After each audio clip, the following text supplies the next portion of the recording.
Hi, and welcome to another episode of Hot Takes with me, the Silver Fox. And Douglas Ross has launched an attack on Sturgeon and her cronies. This is, of course, prior to Sturgeon going into the COVID inquiry tomorrow. So we'll take a look here at what he's saying. But, of course, ultimately, it's tomorrow's interview, shall we say, that will provide the biggest insight. That's, of course, if she ever actually says anything and doesn't have that terrible, terrible amnesia that she seems to be afflicted with. But he's sort of highlighted some of the things that need to be done. He's highlighted the lies. He's highlighting the hypocrisy. And he's calling for more investigations. But this time not part of COVID, but into the behaviour of everyone concerned and the ministerial code. And he's quite right, I think. But we'll take a look and see what Ross is saying and why I think many people will agree that they are just shady, secretive, horrible people. Here goes. Now, do check that you are still subscribed. YouTube are still doing that policy of randomly unsubscribing people. I think they don't like news channels and they put us down. And do please hit the subscribe button if you are not or have never subscribed. It massively helps the channel. It gets the news out further and wider. And especially with the goings on at the COVID inquiry. And of course, it being an election year, you won't want to miss anything. So anyway, Nicola Sturgeon and the SNP have been accused of secrecy and cover-up of taking it to a new low in a deleted COVID WhatsApp scandal. And this is, obviously, this is Ross. He's going on and saying that just when you thought these people couldn't sink any lower, they surprise you by sinking even lower than you can possibly have imagined. Scottish Tory leader Douglas Ross is leading a Scottish Parliament debate around the SNP government deleting COVID correspondence with damning evidence revealed at the UK COVID inquiry. And of course, a lot of them have come out and they've basically gone against Sturgeon. Sturgeon's made claims over the last year, really. Claims about this, claims about that. And everything she's claimed has subsequently shown to be lies. She claimed she didn't use WhatsApp, and then WhatsApp messages came out. Oh, well, she claimed, yes, I used it, but we didn't make anything important on there. And then it was seen that there were important things on there. Yes, okay, occasionally we talked about important things, but no decisions were made on there. And then just this week alone, or last week, should I say, Liz Lloyd comes out and says, oh, no, we were making important decisions on WhatsApp. Government by WhatsApp, eh? That very thing that Sturgeon continually lied about all the way through. She lies, she changes her story to a different lie, to a different lie, to a different lie. And we have to wonder tomorrow, when she's there, if there's going to be any new lies, or will she just regurgitate the old ones? Because the only problem, of course, is you forget which lie you're supposed to be presenting as the truth. It's very confusing. But then she's very experienced at lying, so I'm sure she'll do very well.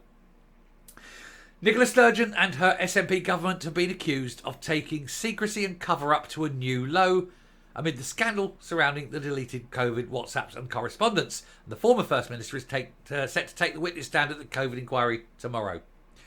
Her appearance will come following a whirlwind of evidence which shows that she, her ministers and closest advisors, including National Clinical Director Jason Leach, the failed dentist, Chief Medical Officer Gregor Smith, just a GP, wiped messages on a regular basis despite being asked to keep them by the inquiry. Contempt of court, destruction of evidence, and attempting to pervert the course of justice.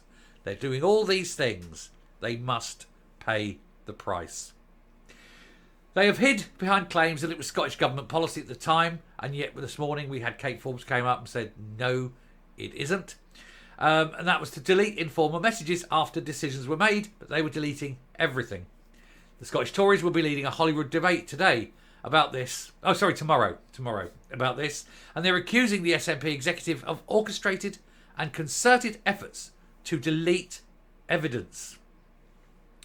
If it's investigated and it is the deletion of evidence, there is no getting away from it. And everyone, and this is the thing, it's everyone who deletes is therefore in breach of the law. And that doesn't matter whether that's Nicola Sturgeon at the top or some very junior policy wonk at the bottom. If they've deleted evidence, they've broken the law. Every single one of them needs to be rolled into court, presented, asked if they're guilty or innocent, prosecuted and jailed. And I don't care who it is. Every single one.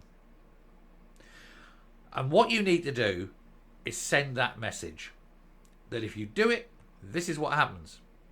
Now, the junior ones, give them less time. I'm happy with that. I'm happy with letting some junior policy wonk, oh, you get 6 months. But the senior ones, you've got to start be looking at life. Because people died. Douglas Ross claimed that those who lost loved ones to the virus had been betrayed and deserved answers. He will challenge the government on its sickening cynicism and self-interest in a debate on the government transparency, of which, of course, there is precisely nil transparency. They do not want transparency. They don't want anyone to know anything. I'm not calling him Professor. Leach confirmed last week that he had not retained any one-to-one informal communications in relation to the management of the pandemic in Scotland. And Liz Lloyd, who was Chief of Staff to Miss Sturgeon, said the former First Minister no longer had her messages from during the pandemic. Because they have to get rid of the evidence. Otherwise they know they'll be going to jail. They've all lied, and they've all lied repeatedly, and changed their lies. This is why it's so shady. This is why it does not need a parliamentary questioning. It needs an external police force. Lancashire, East Midlands, doesn't matter. Get someone up. The Met, doesn't matter. Get them up and investigate everything, but from an outside force. Miss Lloyd, giving evidence during a series of hearings that are currently taking place in Edinburgh, said she'd been unable to find messages from before September 2020. Meanwhile, current Scottish First Minister Humza Yousaf, who was Health Secretary during the later part of the pandemic, has come under fire from the Tories over his messages after apparently conflicting comments about his messages.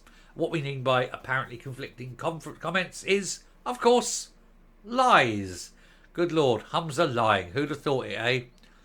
I would call him the world's biggest liar, but he's not even close in comparison with Nippy. Anyway, Yousaf has previously insisted reports that he deleted messages were not true, but then he told the inquiry that documents showed he had deleted all his messages after a month for what he calls cyber security purposes. What he actually meant was not going to jail purposes. The Tories are now demanding the First Minister refer himself to the independent advisor to determine if he has breached the ministerial code. Of course, he will not do that because he knows he has. And he knows that if that's found, he'd be forced to resign. And he won't, will he? There's no way that that man is going to resign. He's clinging on with dear life. Everything like that. Clinging to power. And he knows he daren't go for an inspection to see if he's breached the rules because it's clear that he has. He's a liar. He's lied to Parliament, the press and the people several times and changed his story several times. It's not just one lie. It's a series of lies. And when someone lies, you can never, ever believe anything they ever say again.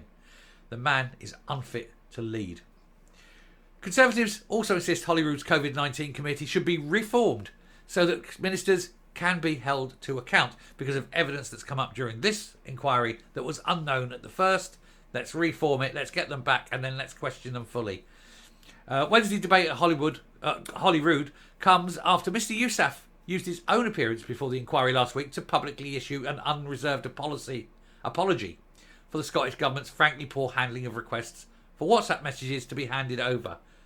He knew in advance they'd never be. They all knew. They all knew that they had to get rid of them because of the things on them that would have ended up in jail sentences, probably, possibly, for murder. Of course it had to go.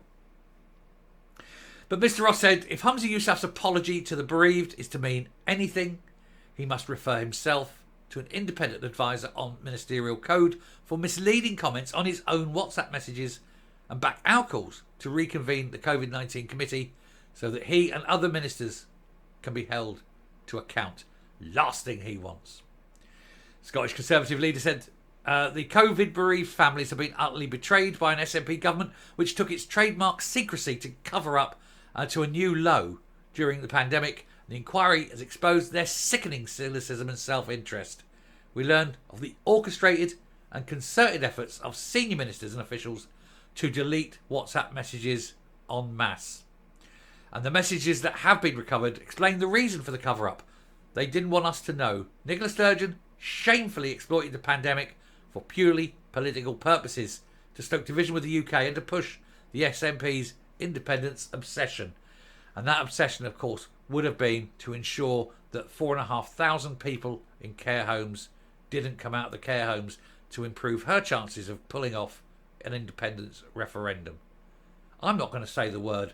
I can't say the word because I don't want to get sued. But I have, in my opinion, it is my opinion, personally, that I think she may well be, possibly and allegedly, guilty of murder. Got to frame it. I can't be sued. But it is my opinion. And I'm coming up. Now, it's clear Douglas Ross thinks, as most of us think, about the SNP and what they've done. And he's couched his language far more carefully than perhaps I did.